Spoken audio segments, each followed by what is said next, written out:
Good morning. This is Mission Control Houston. Welcome and thank you for joining us for today's edition of ISS Update this Thursday, May 17. We're coming to you live inside the International Space Station Flight Control Room, where the team has been monitoring the systems aboard the station and supporting the day's activities of the Expedition 31 crew members.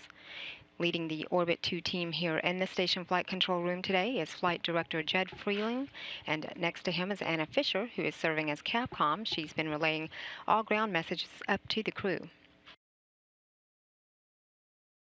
Aboard the orbiting complex, Station Commander Oleg Kononenko and flight engineers Andrei Kuipers and Don Pettit, who are in their 21st week in space, welcomed 3 new crew members aboard the orbital home last night.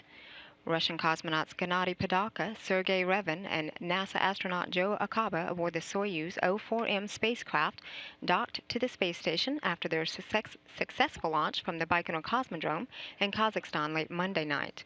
After a 2-day chase on orbit, the Soyuz spacecraft docked to the Poisk module of the space station last night at 11:36 p.m. Central Time, as the 2 vehicles were flying over the Mongolian border with Kazakhstan. While anticipating their 3 new crew members, Kononenko, Kuipers, and Pettit began their day with a wake-up at 8:30 Central Time last night to support the arrival of their new crew members who joined them aboard the International Space Station after a series of leak and pressure checks, and the hatches between both vehicles were opened early this morning at 3:10 Central Time. The new trio joined the crew for a greeting ceremony and conference with family and mission officials, then conducted a safety briefing afterward. It is now back to business for the current station residents, while their newly arrived crewmates begin several days of familiarization tasks as they adjust to life aboard the orbital laboratory. The docking occurred on Acaba's 45th birthday. In his first daily planning conference aboard the space station, Acaba told ground controllers around the world, "I couldn't have wished for a better birthday present." Acaba had previously visited the station in March 2009 aboard the Space Shuttle Discovery as an STS-119 mission specialist. This is Padalka's 4th long-duration spaceflight and his 3rd aboard the station. His first mission was aboard the Russian space station Mir, while Revin is making his first trip into space.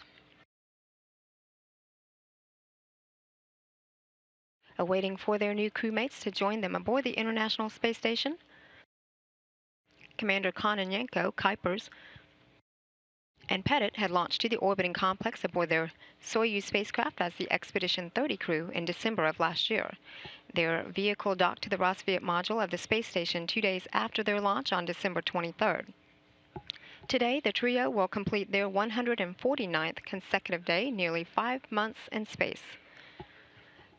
Kononenko, Kuipers, and Pettit had adjusted their sleep shift with an earlier wake-up at 8:30 p.m. last night to accommodate the successful docking at 11:36 p.m.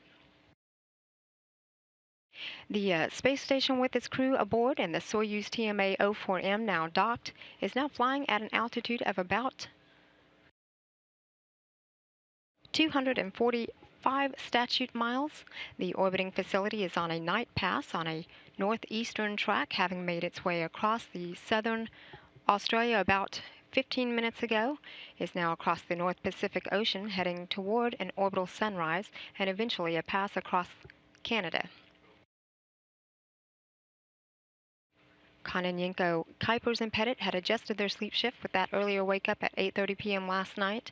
They began their active long day with the first of 2 daily planning conferences a couple of hours after their wake-up. These planning conferences are held with ground controllers at mission control centers around the world to review the day's activities and also plan for the next set of tasks.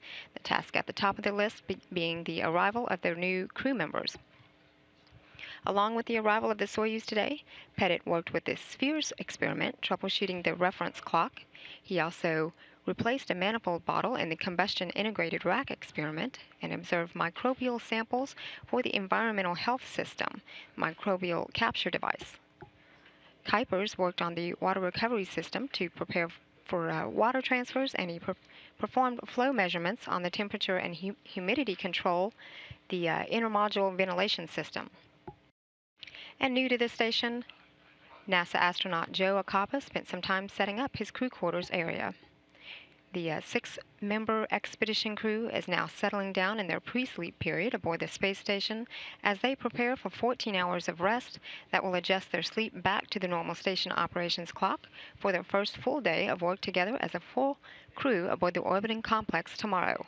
The crew is scheduled to go to bed just at the end of today's update hour at 11 a.m. Central Time. This is Mission Control Houston.